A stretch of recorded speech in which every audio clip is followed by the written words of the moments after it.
तभी सुरेश ने मोहन को डांटते हुए कहा, अभी अपनी जबान बंद रखो। हमें जंगलियों के सामने देवताओं की तरह गंभीर रहने का अभिनय करना है। राजू ने जवाब दिया, आप भी अजीब हैं। इन कमबख्त जंगलियों के कारण हम मनहूस सूरत बनाकर नहीं बैठेंगे। हाँ हाँ ठीक है, मोहन ने दोगुने उत्साह से कहा। सुरेश भैया तो दार्शनिकों की तरह बैठे रहते हैं। हमें गंभीरता बिल्कुल पसंद नहीं है। लानत है इस ट्रांजिस्टर पर, जिसने हमें मनहूस देवता बनाया है। और इतने में सभी हंस पड़े। इतने में उन्हें जंगली फल लाते हुए दिखाई दिए। जंगली तरह तरह के फल लाए थे। जंगलियों ने पास आकर तथाकथित देवताओं के चरणों में फल रख दिए थे। सुरेश ने कुछ फल जंगलियों को भी खाने को दे दिए थे। थोड़ी देर के बाद ये सब बारी बारी खा पी के निवृत्त हो गए और आराम करने के लिए झोपड़ी में लेट गए।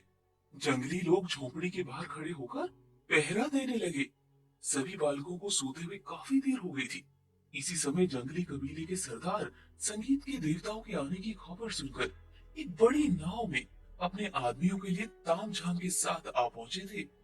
वो सारा दल जब झोपड़ी के पास पहुंचा तो पहरा देने वाले जंगलियों ने कहा कि देवता लोग अभी सो रहे हैं। देवताओं को जगाने की हिम्मत वो सरदार नहीं कर सकता था। वो दरवाजे के सामने आदर पूर्वक झुककर खड़ा हो गया।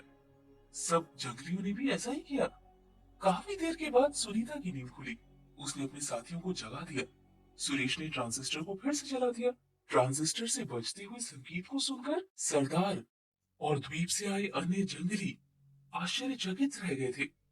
सरदार दरवाजे से हटकर एक तरफ खड़ा हो गया और झुककर अपनी भाषा में उन्हें झोपड़ी से बाहर आने के लिए कहने लगा। बालकों की समझ में नहीं आया कि वो क्या कह रहा है कि तभी गिरीश ने कहा, शायद हमें बाहर जाकर अन्य जंगलियों को दर्शन देने के लिए कह रहा है। सभी झोपड़ी से बाहर निकल गए। सुरेश सबसे आगे था। उसने अपने गले में ट्रांजिस्टर लटका के रखा था जो बज रहा था। देवताओं को बाहर आते देख सभी जंगली और उनका सरदार जमीन पर लेटकर अजीब तरह से दंडवत कर रहे थे, जबकि बालक अकड़ कर खड़े हो गए थे, हाथ उठाकर आशीर्वाद देने लगे। जंगलियों को अजीब तरह से दंडवत करते देखकर मोहन को अपनी हंसी रोकनी कठिन हो गई थी। उसने हंसते हुए सरदार से कहा, अरे कमबख्त, दंड लगाने को तुझे किसने कहा था? सरदार कुछ ना समझ सका। वो जाकर मोहन के सामने उसी तरह से दंडवत करने लगा। मोहन ने उसका मोर के सुंदर पंखों से भरा टोप उतारकर अपने सर पर रख लिया और थोड़ी सी मिट्टी जमीन से उठाकर उसके बालों में लगा दी। सरदार बड़ा खुश हुआ।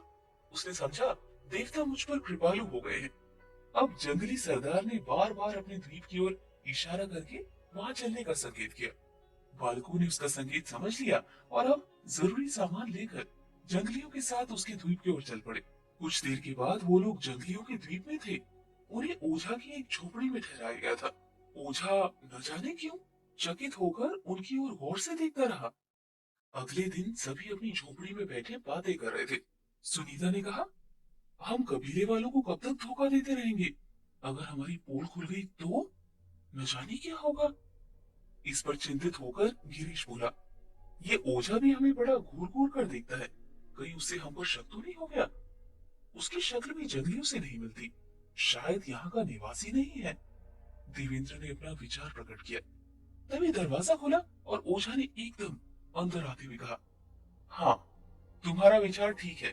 मैं यहाँ का निवासी नहीं हूँ। ये शब्द उसने हिंदी में कहे थे। सभी बालक ये सब सुनकर चौंक उठे। साहस करके सुरेश ने पूछा, आप कौन हैं और हिंदी कैसे जानते हैं? हिंदी मैं इसीलिए जानता हूँ क्योंकि मैं हिंदुस्तानी हूँ, ओझा ने मुस्कुराकर कहा। लेकिन आप यहाँ कैसे आए और ओझा कैसे बन गए? सुरेश ने फिर प्रश्न किया। ओझा ने गंभीर होते हुए जवाब दिया, बिल्कुल इसी तरह से जिस तरह तुम।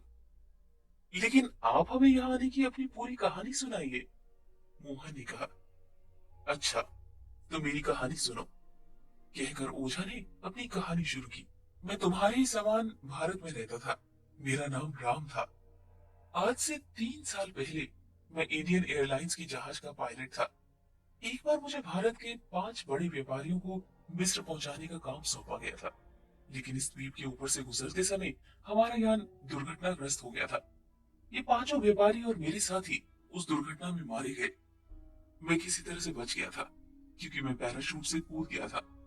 और इस तरह से मैं इस द्वीप में आ उतरा। ये जंगली मुझे पकड़कर मारने वाले थे कि यहाँ के ओझा की लड़की, जो कि कबीले की सबसे खूबसूरत लड़की थी, उसके लिए ओझा की दृष्टि में कोई जंगली युवक लायक नहीं था। ओझा ने मुझे उसके लिए उपयुक्त वर समझकर बचा लिया था। फिर मेरा उसके साथ विवाह हो गया। मुझे ओझा ने यहाँ की भाषा भी सिखा दी और साथ ही साथ ओझागिरी भी सिखा दी, और मरते समय मुझे यहाँ का ओझा बना दिया। और तब से एक ओझा के रूप में मैं यहाँ जिंदगी बिता रहा हूँ। मेरी पत्नी की माता भी हिंदुस्तानी थी। हिंदी भाषा उसने अपनी माँ से सीखी थी। वो जंगली रीति रिवाजों से नफरत करती है। खैर, अब रात होने वाली है, इसीलिए बाकी की बात मैं तुम्हें बाद में बताऊंगा। तो मुझे अपना साथी समझो। ये कहकर राम बच्चों की झोपड़ी से बाहर चला गया। काफी देर तक सभी बालक आपस में बातें करते रहे। रोज कबीले के लोग आते और बच्चों की पूजा करते। साथ ही साथ रोज राम से उनकी मुलाकात होती रही। जिस तरह कबीले के लोगों की दृष्टि में बच्चों का आदर बढ़ता गया, उसी तरह राम का उन पर से प्रेम और बढ़ता गया। जिस दिन वो उनसे नहीं मिलता, उस दिन बच्चे बड़ी परेशानी में महसूस करते थे अपने आप को, क्योंकि द्वीप के जंगली उन्हें दिन भर घेरे रहते। एक दिन एक विशेष घटना हुई। उस दिन सभी बालक कबीले के सरदार के साथ झोपड़ी के सामने वाले मैदान में भालू का खेल देखकर अपना मनोरंजन कर रहे थे। सरदार ने केवल अपने एक अनुचर को छोड़कर अन्य जंगलियों को वहां से हटा दिया था। तभी भालू बिगड़ गया और उसने मदारी पर हमला कर दिया। सरदार के अनुचर ने हो करके भालू को डराना चाहा, लेकिन वो भालू उस पर झपट पड़ा। ये देखकर सरदार ने अपने भाले को उस पर दे मारा, मगर भालू ने भाले के डंडे को बड़ी सावधानी और फुर्ती से हाथों में पकड़ लिया और झटक दिया। जंगली सरदार के पैर उखड़ गए थे और वो नीचे जमीन पर आ गिरा। भालू इस समय गुस्से से पागल हो रहा था। उसने एक ही थप्पड़ में जंगली जानवर के अनुचर को बेहोश कर दिया था और तेजी से सरदार की ओर झपटा। लतीफ ने अपनी पिस्तौल निकालकर दो फायर भालू को निशान बनाकर किए। गोली लगते ही भालू कटे पेड़ की तरह गिरा और छटपटाकर ठंडा हो गया। लतीफ ने इधर उधर देखा तो मालूम हुआ मदारी तो डर के मारे कभी का भाग चुका था। गोलियों की आवाज सुनते ही राम तेजी से भागता हुआ मैदान की तरफ आया। उसने मरे हुए भालू पर नजर डाली और हिंदी में लतीफ से पूछा, क्या हुआ, तुमने भालू को क्यों मारा?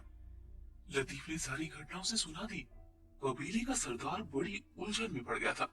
उसे समझ में नहीं आ रहा था कि संगीत के देवताओं ने केवल आवाज से भालू को कैसे मार दिया। उसने राम से पूछा, देवता लोगों ने आवाज से ही भालू को कैसे मार दिया? राम ने उत्तर दिया, देवता लोग सर्वशक्तिमान हैं। उन्होंने आवाज करके भालू की आत्मा खींच ली, क्योंकि वो नहीं चाहते थे कि कोई जानवर उनके भक्त को तंग करे। देवता लोगों ने आपको इसीलिए बचा लिया क्योंकि आप इनके सच्चे भक्त हैं। राम ने ये बात जंगली भाषा में अनुवाद करके सरदार से कही थी। इस पर सरदार बोला, देवताओं को आदर पूर्वक अपने द्वीप में ले जाओ। कुछ ही देर के बाद बच्चे अपने पुराने स्थान पर लौट आए थे। इतने में राजेंद्र ने खुशी से कहा, सुनो, किसी जहाज की आवाज आ रही है। तभी फौरन समुद्र तट की ओर दौड़े। वहां जाकर देखा द्वीप से काफी दूर एक जहाज आ रहा है। उन्होंने चिल्लाकर पुकारना शुरू कर दिया। लतीफ ने अपनी पिस्तौल से आकाश की ओर दो फायर किए ताकि जहाज के लोग सुन ले, पर लहरों के शोर ने उनकी आवाज को दबा दिया था। सभी बालक थके और हारे हुए वही रेत पर लेट गए। ठंडी रेत के स्पर्श से उन्हें जल्दी नींद आ गई थी। सुनीता ने उन्हें जगाते हुए कहा, जल्दी उठो, सवेरा हो गया। सब जाग गए और आलस छोड़कर समुद्र के छिछले पानी में हाथ पैर धोने लगे। अचानक एक लहर आई और अपनी चपेट में रीता को बहा ले गई। रीता के मुंह से चीख निकल गई। राजू तैरना जानता था, उसे रहा न गया। वो पानी में कूद पड़ा, एक डुबकी लगाई और रीता के पास पहुंच गया। उसने बेहोश होती रीता को पकड़ लिया और वापस किनारे की ओर आने के लिए हाथ पैर मारने लगा। उसने कोशिश तो बहुत की, लेकिन लहरें बार बार अपने जोर से उसके प्रयत्न को बेकार कर रही थी। ये देखकर देवेंद्र, लतीफ और सुरेश ने भी पानी में छलांग लगाई और उनकी ओर बढ़ने लगे। थोड़ी ही देर में वो तीनों राजू और रीता के पास पहुंच गए और उन्हें थाम कर किनारे की ओर बढ़ने लगे। उसी समय एक तेज लहर आई और उन्हें काफी पीछे तक खींच के ले गई। किनारों की ओर आने के लिए वो जी जान से जूझ रहे थे। लहरों से संघर्ष के कारण वो बुरी तरह से हांफने लगे। संयोग से कुछ देर के बाद पानी शांत हुआ और वो बस किसी प्रकार वापस तट पर आ गए। बालकों ने रीता को उल्टा लेटाकर उसके मुंह से बहुत सा पानी निकाल दिया और कृत्रिम श्वास विधि से सांस दी। अब रीता की हालत कुछ ठीक हुई थी। वो देखकर सबने कुछ घास फूस इकट्ठा किया और उस पर उसे लेटा दिया। वो सो गई। लगभग आधे घंटे के बाद जब वो जागी, उसने अपने आप को स्वस्थ पाया था। धीरे धीरे बढ़ती हुई चप्पू की आवाज ने बालक बालिकाओं को आकर्षित किया। सब बच्चे समुद्र की ओर देखने लगे। उन्होंने देखा कि राम नाव चलाता हुआ उस द्वीप की ओर आ रहा है। नाव किनारे लगाकर राम बालकों की ओर आया। उसने उसके साथ बड़ी बेतकल्लुफी के साथ बातचीत की। रीता का भी गला भर आया था। उसने धीमी आवाज में कहा, बड़े भैया। और वो आगे कुछ ना बोल सकी। राम उसकी हालत देखकर चौंका। बड़े प्यार से उसके सर पर हाथ फेरता हुआ बोला, अरे तुम्हें क्या हो गया है? राम ने उदास होकर जवाब दिया, सुनो बालकों, पास के द्वीप में एक पहाड़ी है। उस पर बहुत से जानवर रहते हैं। उस पहाड़ी पर एक खजाना है। ये खजाना एक समुद्री डाकू का है, जो समुद्र में लूटमार किया करता था। एक बार उसने एक भारतीय जहाज को लूटा था, जो कि एक व्यापारी था। इस लूट में उसके हाथ करोड़ों रुपए के आभूषण, हीरे बनने लगे थे। उन हीरों में एक हीरा बहुत बड़ा है। उस लूट में उसके सारे साथी मारे गए, पर वो बच गया और एक किश्ती में लूट का सारा सामान लेकर निकट वाले द्वीप में पहुंच गया। वो पहाड़ी पर चढ़ा। वहां उसे एक राजा का बनाया हुआ पुराने महल का तहखाना मिला। दुर्भाग्य से सारा महल टूट चुका था। वो महल शायद उस राजा ने आज से 500 वर्ष पूर्व अपने दुश्मनों से बचने के लिए बनाया था। उस अंग्रेज डाकू को महल के भीतर दो नक्शे मिले। उन दो नक्शों में से एक ओझा को मिला, जो मरते वक्त वो मुझे देकर गया। उस समुद्री डाकू ने उसे तहखाने में अपना सारा धन छिपा दिया था और खजाने के दोनों नक्शे इसी द्वीप में अलग अलग स्थानों पर छिपा दिए। वो एक व्यापारी जहाज में, जो कि अरब जा रहा था, चला गया और वो जहाज भटकने के कारण पास के द्वीप के किनारे आ गया था। ये कहकर राम ने अपनी जेब से सोने की एक डब्बी निकाली। उस डब्बी के अंदर एक द्वीप और पहाड़ी का चित्र हूबहू उभरा हुआ था। बालक उत्सुकता से उसे देखने लगे। उस कलाकृति में एक स्थान पर एक छोटा सा हीरा लगा हुआ था। हीरा शायद खजाने को बताता है, रेखा ने कहा। राम ने डब्बी को वापस अपनी जेब में रख लिया और बोला, अब चलता हूँ, बाकी बातें कल बताऊंगा। दूसरे दिन जब राम आया तो वो बहुत खुश था। मेरे ख्याल से हम लोग खजाना खोजने जाएं तो कैसा रहेगा? हाँ हाँ ठीक है, सभी ने चिल्लाकर समर्थन किया। सुनीता बोली, हम उस खजाने का पैसा सुरक्षा कोष में देंगे, जिससे देश की सेवा होगी। सभी बालकों ने इस बात का समर्थन किया। देवेंद्र ने राम से पूछा, भैया, जंगली लोगों ने ये खजाना क्यों नहीं खोजा? राम ने कहा, इसका भी एक कारण है। जब वो समुद्री डाकू यहाँ आया था, तो प्रसिद्ध कर दिया था कि उस पहाड़ी पर देवता रहते हैं और वो किसी को ऊपर नहीं आने देते। तब वो समुद्री डाकू खजाना छिपाकर नीचे उतरा तो वो फटे हाल था। इसीलिए उसने ये भी कह दिया था कि उन्होंने मुझे नीचे भेज दिया और अगर कोई ऊपर गया तो देवता लोग उसे मार डालेंगे और गुस्से में आकर आसपास की बस्ती को जला डालेंगे। यही बात आज बस्ती में प्रचलित है। इसीलिए कोई भी जंगली उस पहाड़ी पर नहीं चढ़ता और ना ही सरदार ऐसा करने की आज्ञा देता है।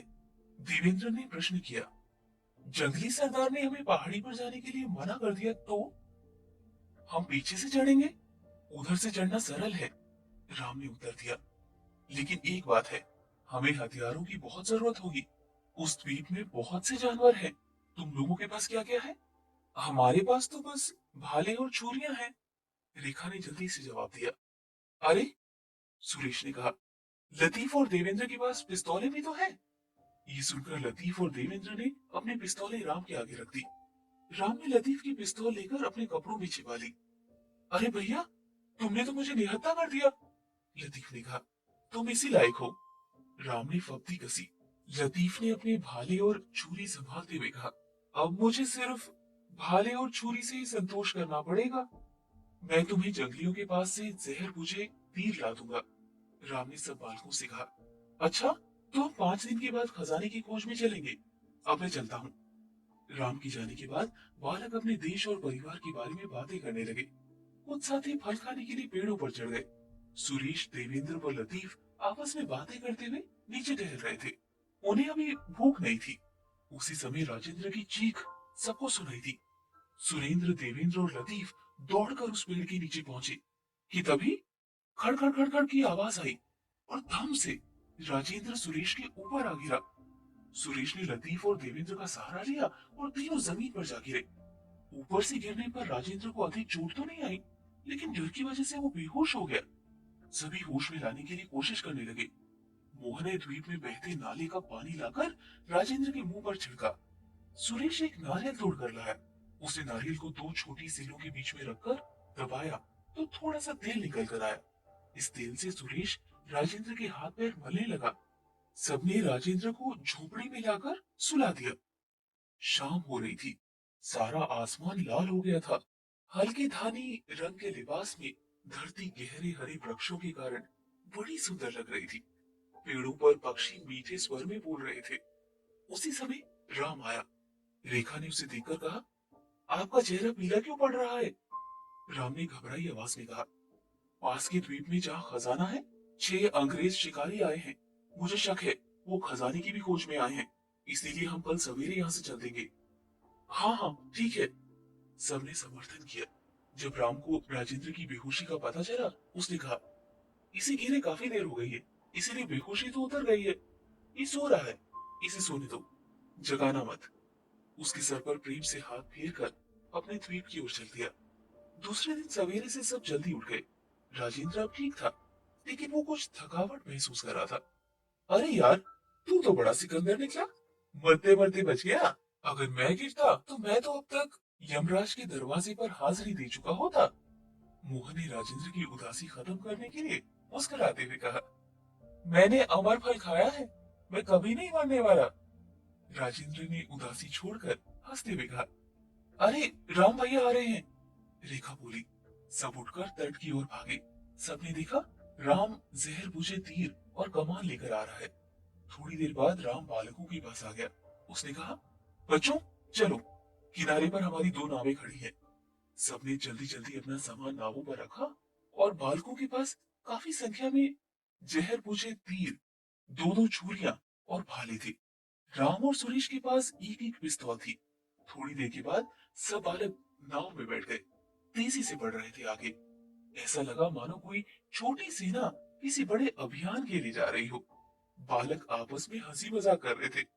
उनकी दोनों छोटी छोटी नावें द्वीप के किनारे किनारे चल रही थी।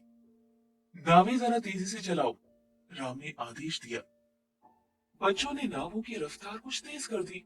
देवेंद्र किश्ती की डांड चलाता हुआ बोला, जब हम खजानों का पैसा सुरक्षा कोष में देंगे तो सब हैरान रह जाएंगे और इस खोज में दिन आराम से कट जाएंगे। मोहन बोला। कुछ ही देर के बाद सब खजाने वाले द्वीप में पहुंच चुके थे। खजाने वाली पहाड़ी पर लगे हुए घने वृक्षों की छत निराली थी। सब बालकों ने पेड़ों से तोड़ तोड़ कर फल खाए और वहीं बैठकर अपनी थकान उतारने लगे। सूर्य की किरणें वर्षों की गूंज से छन छन कर उनके मुख को चमका रही थी। सुखद भविष्य की कल्पना उनके लिए स्वाभाविक थी। वो लोग सोच रहे थे कि खजाने का रुपया देश सेवा के लिए सुरक्षा कोष में देकर बहुत नाम कमाएंगे। सुरेश ने राम से पूछा, खजाने वाली पहाड़ी यहाँ से कितनी दूर पर है? राम ने उत्तर दिया, वो पहाड़ी यहाँ से 14-15 मील दूर है, लेकिन बीच में पहाड़ी नदी नालों के कारण थोड़े टेढ़े मेढ़े रास्ते हैं, इसीलिए शायद कुछ और दूर पड़े। कहीं अंग्रेज डाकू हमसे पहले पहुंच गए तो? देवेंद्र ने शंका प्रकट की। राम ने जवाब दिया, नहीं, वो हमसे पहले नहीं पहुंच सकते, क्योंकि उनके रास्ते में कबीले की बस्तियां पड़ेगी। उनको इन बस्तियों से बचने के लिए लंबा रास्ता तय करना पड़ेगा। और उन कमबख्तों को क्या पता कि Mohan the great and party भी खजाने की खोज में आ चुकी है, इसीलिए वो लोग धीरे धीरे बढ़ रहे होंगे। मोहन ने अमरूद तोड़ते हुए कहा। इस बात पर सब बच्चों ने ठहाका लगाया। उनकी हंसी द्वीप के सुहावने मौसम में गूंज कर रह गई। अच्छा, अब आगे चलो, राम ने उन्हें आगे बढ़ने का आदेश दिया। सब उठकर खड़े हो गए और द्वीप के भीतर की ओर बढ़ने लगे। अब पथरीला रास्ता आ गया था। वो लोग एक दूसरे का हाथ पकड़े हुए चल रहे थे। ये मानो आजीवन साथ रहने का इरादा हो। तरह तरह के दुख एक साथ सहने के कारण आपस में स्नेह और बढ़ गया था। अगर कोई भी ठोकर खाता तो सब बच्चे मिलकर उसे संभालते और सहारा देकर वापस खड़ा कर देते। इस तरह से इस मुश्किल भरी राह में साहस के साथ आगे बढ़ते रहे। बालक चलते चलते शाम को एक गुफा के पास पहुंचे। टेढ़े मेढ़े रास्ते और पहाड़ों की चढ़ाई होने के कारण वो लोग कम ही फासला तय कर सके थे। वैसे ये लोग भी रास्ते में ठहरते ठहरते आए थे। गुफा में पहुंचकर उन्होंने अपने साथ लाए हुए फल खाए, पास के सूते का ठंडा पानी पिया और गुफा में जाकर सो गए। बचाओ, बचाओ! ये आवाज सुनकर बालक हड़बड़ा गए। गुफा के बाहर निकले। उन्होंने देखा सुरेश आगे आगे भाग रहा है और पीछे पीछे एक भयानक भेड़िया। राम ने पिस्तौल निकाली और 2 गोलियां दाग दी। भेड़िया गिर पड़ा मगर क्रोधित होकर सुरेश पर झपटा। राम ने एक और फायर किया और गोली भेड़िया की सर को तोड़ गई। भेड़िया एक बार तड़प कर ठंडा हो गया। राम ने सुरेश से पूछा, तुम्हारे पास तो पिस्तौल भी थी ना, तुमने भेड़िया का सामना क्यों नहीं किया? सुरेश बोला, राम भैया, मेरी पिस्तौल तो गुफा के अंदर ही पड़ी है। मैं तो पानी पीने के लिए बाहर गया था। ये भेड़िया भी इसी नाले में पानी पी रहा था। मुझे देखकर मेरे ऊपर झपट पड़ा।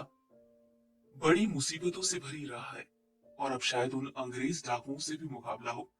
उनके पास तो बंदूकें भी होगी, हमारे पास तो भारी छुरियां और पिस्तौलें ही हैं। गिरीश ने चिंतित होकर कहा, भैया, सब दिन एक से नहीं होते हैं। रेखा ने उसे ढांढस बंधाया। हाँ, तुम ठीक कहती हो, हमें हिम्मत रखनी चाहिए, सुरेश ने कहा। राम ने आदेश दिया, अब थोड़ी देर बाद हम लोग आगे बढ़ेंगे, सब लोग तैयार हो जाओ। सभी बालक खा पी के तैयार हो गए और आगे की यात्रा में चल पड़े। रास्ते में एक छोटा नाला पड़ा। देवेंद्र बोला, इसे कैसे पार करेंगे राम भैया? राम ने जवाब दिया, देखो, उस तने को अगर हम नाले के आर पार रख दें तो नाले को आसानी से पार कर लेंगे। सुरेश खुश हो गया, वाह राम भैया, क्या लाख टके की बात कही है। हाँ, तो साथियों, लगाओ ताकत, लट्ठे को नाले पे रख दो। सब बालक लट्ठे को ठीलकर नाले के पास ले आए। अब राम ने लट्ठे के एक सिरे को नाले में खिसकाकर उस पर अपने साथ लाई रस्सी बांधी। फिर रस्सी को एक पेड़ की मजबूत डाल पर फेंक दिया। रस्सी का एक सिरा डाल पर से होता हुआ नीचे लटक आया। राम ने उस सिरे को मजबूती से पकड़ लिया और बच्चों से कहा, धकेलो लट्ठे को धीरे धीरे नाले में। कुछ ही देर में लट्ठे का एक सिरा जाकर दूसरे किनारे पर टिक गया। राम ने रस्सी छोड़ दी और कहा, बालकों, अब धीरे धीरे एक एक करके नाला पार करो। थोड़ी देर के बाद सब बालक नाला पार कर चुके थे। राम ने सबसे बाद में नाला पार किया। कुछ देर आराम करके वो लोग फिर आगे चल पड़े। आगे बढ़ते बढ़ते सब लोग एक छोटी पहाड़ी पर पहुंचे। वहां से राम अपनी दूरबीन लेकर चारों ओर देखने लगा। एकाएक वो चौंक पड़ा। दूरबीन आंखों से हटाकर बोला, हमको जल्दी आगे बढ़ना चाहिए। वो अंग्रेज डाकू शायद शाम तक वहां पहुंच जाएंगे। सबने अचरज से कहा, अंग्रेज डाकू कहाँ है? राम ने दूरबीन देवेंद्र को देते हुए कहा, लो, बारी बारी से देखो उस चट्टान की ओर। बालकों ने बारी बारी से देखा और कुछ परेशान से हो गए। राम ने कहा, चिंता की कोई बात नहीं, वो लोग शाम तक यहाँ पहुंचेंगे, तब तक हम बहुत आगे निकल चुके होंगे। ये बात सुनकर बालकों को कुछ इत्मीनान हुआ।